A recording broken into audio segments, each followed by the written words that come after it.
The live TV, सच सबसे आगे। दोस्तों, मैं आदिल खान आजाद, आप देख रहे हैं the live TV. Ravish Kumar, उन्होंने इस्तीफा दे दिया एनडीटीवी से। रवीश कुमार वो शख्स जिनके नाम से आज के दौर की पत्रकारिता जानी जाती थी, कई अवार्ड से नवाजे गए, मेगा से अवार्ड से वो नवाजे गए, उन्होंने अब एनडीटीवी से इस्तीफा दे दिया। वजह यही है कि एक दिन पहले ही खबर आ गई कि अडानी साहब के ग्रुप ने पूरा ओवरटेक कर लिया एनडीटीवी को, और एनडीटीवी के जो प्रोमोटर्स थे उन्होंने आरआरपीआर जो कंपनी थी उस पर मालिकाना हक अपना हासिल कर लिया, और प्रणय रॉय, राधिका रॉय जिन्होंने एनडीटीवी की बुनियाद रखी थी, उन्होंने उसके बोर्ड ऑफ मेंबर से, डायरेक्टर से, पद से इस्तीफा दे दिया था। और अब रवीश कुमार ने भी इस्तीफा दे दिया, और लोग ये कह रहे हैं कि रवीश कुमार ने रीढ़ की हड्डी दिखाई है। मौजूदा दौर में जब हर कोई बिकने को तैयार है, रोड पर बैठा हुआ है कोई मुझे खरीद ले, जो कलम चलाना जानते हैं, जो इस प्लास्टिक को पीटना जानते हैं, हम प्लास्टिक पीटने वाले कहते हैं मीडिया कर्मियों को, तब रवीश कुमार ने रीढ़ की हड्डी दिखाई। लेकिन एनडीटीवी में काम करने वाला एक पुराना मीडिया कर्मी जो पत्रकार कभी था ही नहीं, सुशांत सिन्हा, वो इस पर भी बहुत नंगा होकर नाच रहा है। वो आजकल टाइम्स नाउ नव भारत करके एक चैनल है, उसमें एंकर हैं, और भाई साहब जो हैं वो लिख रहे हैं रवीश कुमार के बारे में कि पूरी ऊर्जा नरेंद्र मोदी का करियर खत्म करने में लगाने वाले मसीहा कुमार का खुद का करियर खत्म हो गया। सुना है इस्तीफा ले लिया गया है। मसीहा कुमार उसके चंपुओं और उसके चम्मच समर्थकों के लिए दुख की घड़ी जो 2014 से शुरू हुई थी, उसके खत्म होने के संकेत दिख नहीं रहे।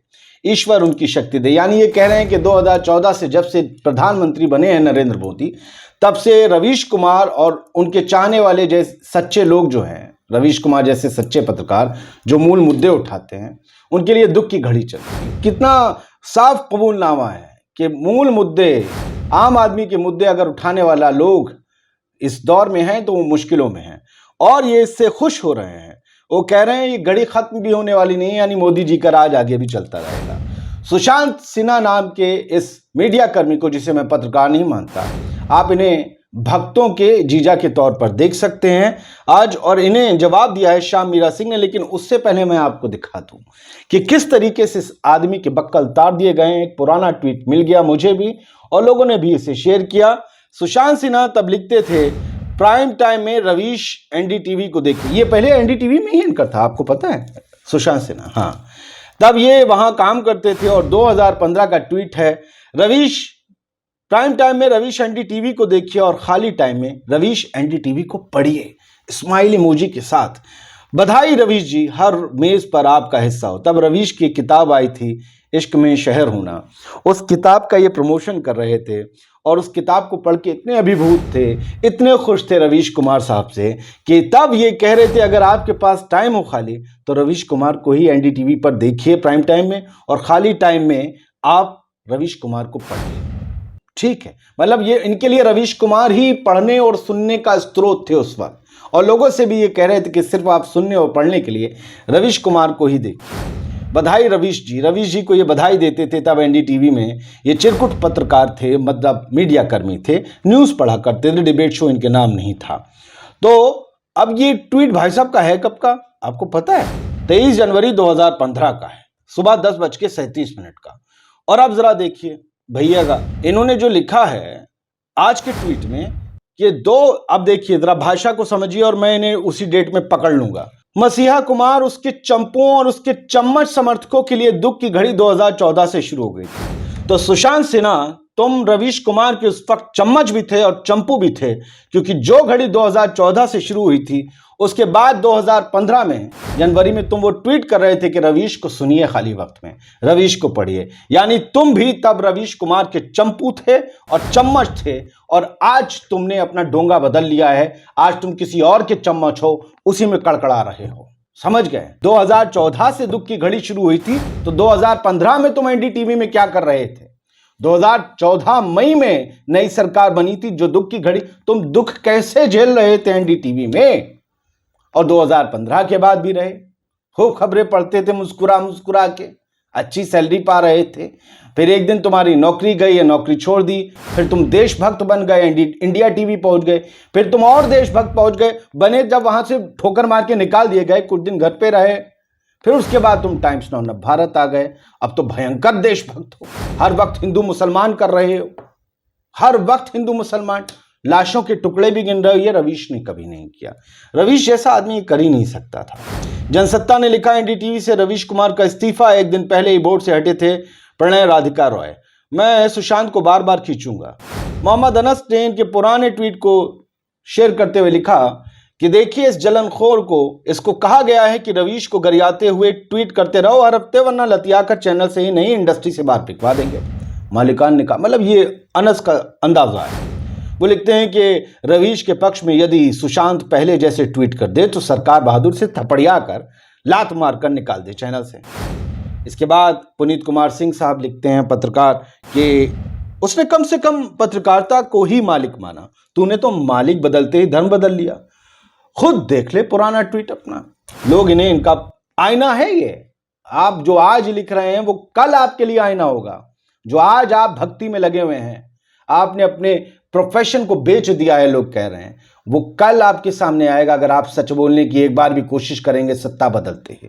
और न भूतो न भविष्यति ऐसी कोई सत्ता नहीं, राजाओं महाराजाओं बादशाहों से लेकर और आज के दौर की के हटेगी नहीं। अमृत पीकर कोई नहीं आया दोस्त।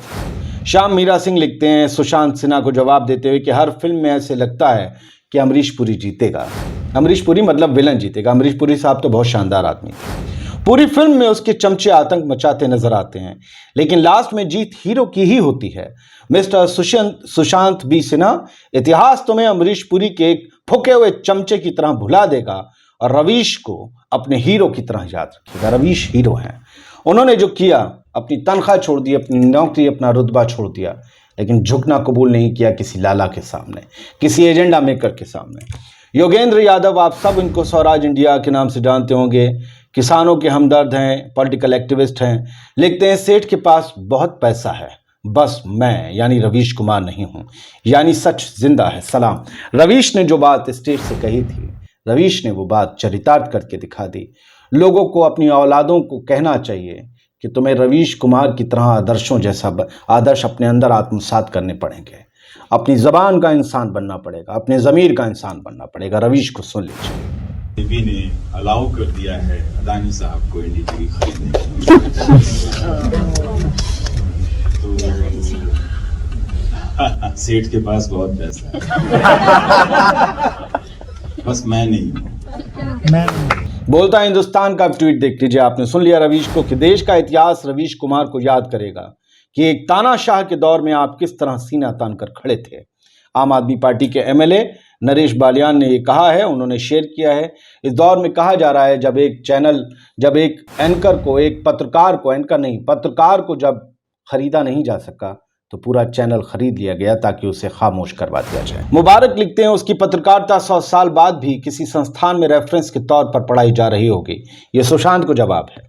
तुम एक दिन अपनी ही नफरत के जहर में डूब कर फना हो जाओगे। तुम्हारे कलीग, तुम्हारे अपने भी तुमसे जुड़ा हुआ कबूल करना शर्मिंदगी समझेंगे, वो रहेगा, तुम उड़ जाओगे। लिख के ले लो। तुम पत्रकार के तौर पर कभी याद नहीं करे जाओगे सुशांत। तुम चंपू चम्मच वही उस तौर पे याद किए जाओगे। और मैं कह दे रहा हूं क्लियर कि तुम्हारे साथ आज जो भी लोग जुड़े हुए हैं वो सिर्फ कि तुम टीवी पर आते हो। जिस दिन इस टीवी से उतरे उस दिन तुम क्या होगे तुम्हें खुद नहीं पता। आप देख लीजिए रवीश क्या पत्रकारिता करते थे।